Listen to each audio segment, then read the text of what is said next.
7장 속건제의 규례는 이러하니라. 이는 지극히 거룩하니 번제물을 잡는 곳에서 속건제의 번제물을 잡을 것이요 제사장은 그 피를 제단 사방에 뿌릴 것이며 그 기름을 모두 들이되 곧 그 기름진 꼬리와 내장에 덮인 기름과 두 콩팥과 그 위의 기름 곧 허리 쪽에 있는 것과 간에 덮인 꺼풀을 콩팥과 함께 떼어내고 제사장은 그것을 다 제단 위에서 불살라 여호와께 화제로 드릴 것이니 이는 속건제니라. 제사장인 남자는 모두 그것을 먹되 거룩한 곳에서 먹을지니라. 그것은 지극히 거룩하니라.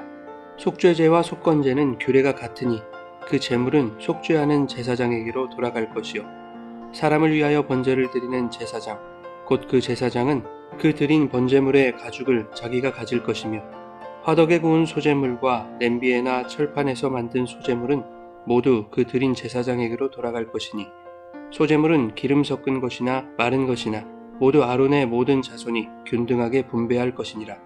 여호와께 드릴 화목제물의 규례는 이러하니라. 만일 그것을 감사함으로 드리려면 기름 섞은 무교병과 기름 바른 무교전병과 고운 가루에 기름 섞어 구운 과자를 그 감사제물과 함께 드리고 또 유교병을 화목제의 감사제물과 함께 그 예물로 드리되 그 전체의 예물 중에서 하나씩 여호와께 거제로 드리고 그것을 화목제의 피를 뿌린 제사장들에게로 돌릴지니라.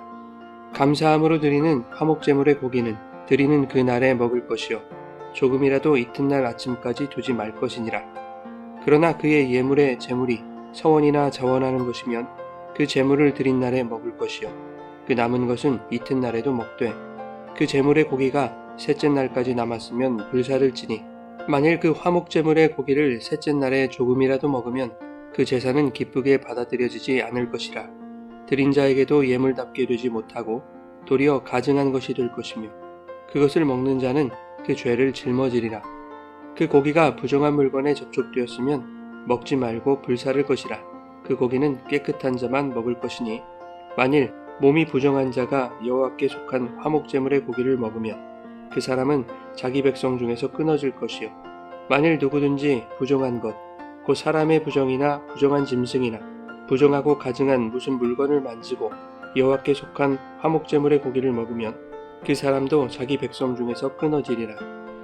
여호와께서 모세에게 말씀하여 이르시되 이스라엘 자손에게 말하여 이르라. 너희는 소나 양이나 염소의 기름을 먹지 말 것이요 스스로 죽은 것의 기름이나 짐승에게 찢긴 것의 기름은 다른 데는 쓰려니와 결단코 먹지는 말지니라. 사람이 여호와께 화제로 드리는 제물의 기름을 먹으면 그 먹는 자는 자기 백성 중에서 끊어지리라. 너희가 사는 모든 곳에서 새나 짐승의 피나 무슨 피든지 먹지 말라. 무슨 피든지 먹는 사람이 있으면 그 사람은 다 자기 백성 중에서 끊어지리라. 여호와께서 모세에게 말씀하여 이르시되 이스라엘 자손에게 말하여 이르라.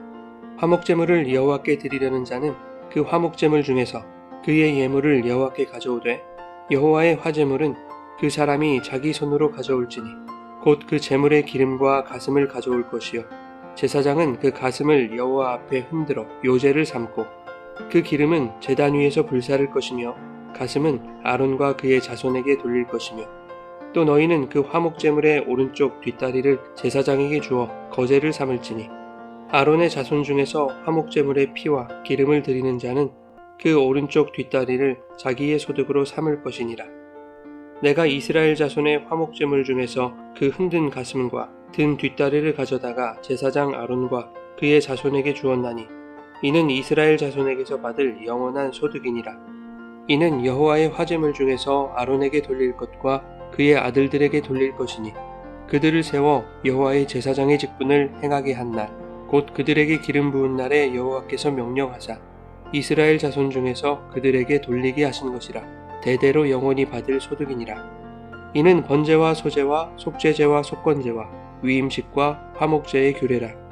여호와께서 시내 광야에서 이스라엘 자손에게 그 예물을 여호와께 드리라 명령하신 날에 시내 산에서 이같이 모세에게 명령하셨더라.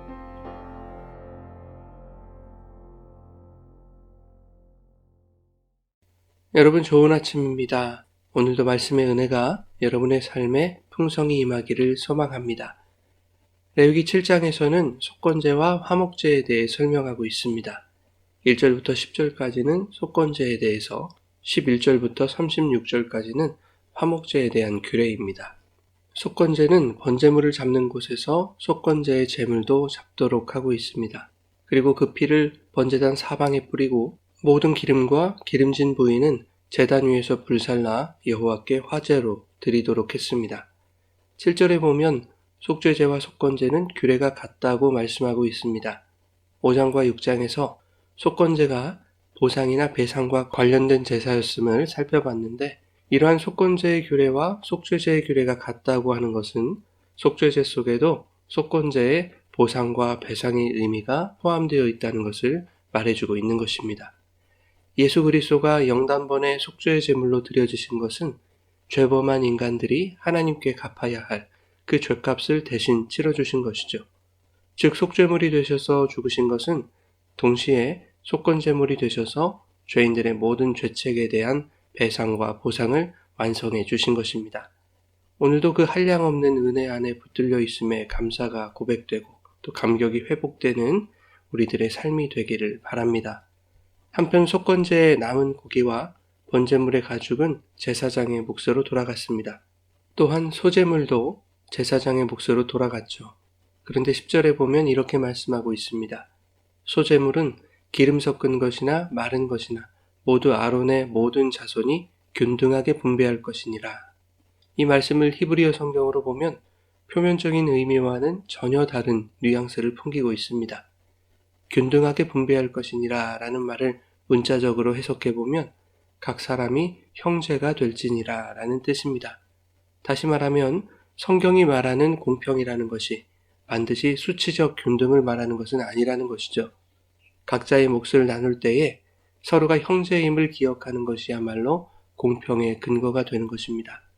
형제의 사정과 형편을 자신의 일처럼 돌아볼 수 있다면 세상의 시각으로는 수치적 불공평으로 보이는 것들이 그리스도 안에서 형제된 관계에서는 하나님의 공평하신 사랑과 동일하신 은혜로 그리고 균등한 섬김과 나눔으로 여길 수 있게 되는 것이죠. 약한 자를 배려하고 부족한 자에게 더 나누는 것은 하나님이 우리 모두에게 공평하게 명령하신 사랑의 덕목임을 기억하시기 바랍니다. 11절부터는 화목제의 규례에 대해서 설명하고 있습니다. 화목제는 감사제와 서원제, 자원제의 형태로 드려졌음을 알 수 있습니다. 감사로 드려지는 화목제물의 고기는 그날 모두 먹어야 했습니다. 이튿날까지 남았을 경우에는 태우도록 했습니다. 그러나 서원이나 자원하여 드리는 경우에는 이튿날까지 먹을 수 있었고 3일째에는 불사르도록 했습니다. 제물을 가급적 빨리 먹고 남은 것을 태우도록 한 것은 제물은 거룩한 것이기 때문에 상하거나 부패하여 더럽게 되는 것을 막기 위한 조치였습니다. 화목제는 제물을 드린 회중이나 가족이 제물의 대부분을 함께 먹는 식사 제사였습니다. 이러한 식사의 제사는 오늘날 성만찬으로 연결됩니다. 화목제물로 오신 예수 그리스도의 살과 피를 먹고 마시는 성스러운 만찬을 상징하는 것이 바로 화목제인 것이죠. 그런데 구약 당시에 하나님께만 드려져야 하는 거룩한 피가 오늘날 예수 그리스도의 거룩한 보혈로서 성도들에게 주어졌다는 것은 매우 감격스러운 일이 아닐 수 없는 것입니다. 그 보배로운 피가 성도 한 사람 한 사람에게 뿌려짐으로 우리가 하나님의 거룩한 은혜의 보좌 앞으로 나아갈 수 있게 된 것입니다. 그 피가 우리를 하나님과 화목하게 하신 것이죠. 이 화목이 오늘도 우리 가운데 말씀과 성령의 충만한 기름으로 흐르게 되기를 소원합니다. 화목제를 드릴 때에는 소제물도 곁들여 바쳐야 했습니다. 12절과 13절에는 기름 섞은 무교병과 기름 바른 무교전병, 기름 섞어 구운 과자와 유교병을 소제물로 드리도록 하고 있습니다. 여기서 의문이 드는 것은 하나님께 드리는 제사에 누룩이 들어간 유교병을 허락하셨다는 점입니다. 누룩은 죄의 확산을 의미하는 것으로서 하나님은 모든 제사의 제물에 누룩을 배제하도록 하시지 않았습니까? 그럼에도 불구하고 유일하게 화목제에서만큼은 유교병을 허락하시는 이유가 무엇일까요? 화목제는 그 이름에서도 알 수 있듯이 화목과 친교를 도모하는 축제의 성격의 제사였습니다. 물론 이 화목제에서도 유교병을 하나님께 드리는 직접적인 제물로는 사용할 수 없었습니다. 단 제사 후에 성막들에서 공동 식사를 할 때에 남은 소재물들과 함께 유교병을 먹도록 하신 것입니다. 하나님은 누룩이 없는 딱딱하고 맛없는 무교병을 받으시면서 백성에게는 부드럽고 고소한 유교병을 주셔서 풍성하고 즐거운 식사 교제를 나누도록 하신 것이죠. 한편 화목제사를 드리는 자는 화제물 중에서 기름과 가슴을 여호와께 가져오도록 했습니다. 기름은 번제단에서 불사르는 화제로 드렸고 그것은 하나님께 향기로운 냄새로 바쳐졌습니다. 가슴은 제사장이 여호와 앞에 흔들어 요제를 삼았고 화목제물의 오른쪽 뒷다리를 들어 여호와께 거제로 드렸습니다. 가슴과 뒷다리를 요제와 거제로 삼게 하신 것은 이렇게 해석해 볼 수 있을 것 같습니다. 가슴은 사랑을, 뒷다리는 힘과 능력을 상징하는 것으로 이 화목제는 하나님의 사랑에 기인하는 것이며 죄인들이 하나님과 화목을 이룰 수 있게 하는 모든 힘과 능력이 하나님께 있다는 것을 고백하는 것이죠. 33절과 34절에 보면 요제와 거제로 드린 가슴과 뒷다리가 제사장들의 몫으로 돌아갔습니다. 하나님께 바쳐진 것을 하나님이 자신의 일꾼인 제사장들에게 수고의 대가로 주시는 것입니다. 이것은 오늘날 왕같은 제사장인 모든 성도들에게 영단번의 화목제물로 받으신 그 예수 그리스도를 양식으로 주시는 것을 의미합니다. 화목제물이신 예수 그리스도의 살과 피가 십자가의 능력과 구속의 은혜로 교회에 주어진 것이죠. 이처럼 이제는 모든 성도들이 이 사랑과 능력을 누릴 수 있게 된 것입니다. 세상의 그 어떤 것으로도 얻을 수 없는 자신을 죽여 생명을 주시는 그 사랑과 죄악이 창궐한 죽음의 바다와 같은 이 세상에서도 당신의 사랑하시는 백성들을 결코 포기하지 않으시고 붙들어 주시는 성령의 강한 능력이 오늘 우리에게 부어졌음을 감사하며 오늘도 주님과 화목을 이루고 이웃과 형제와 화목을 이루어가는 거룩한 주의 백성들 되시기를 예수님의 이름으로 축원합니다.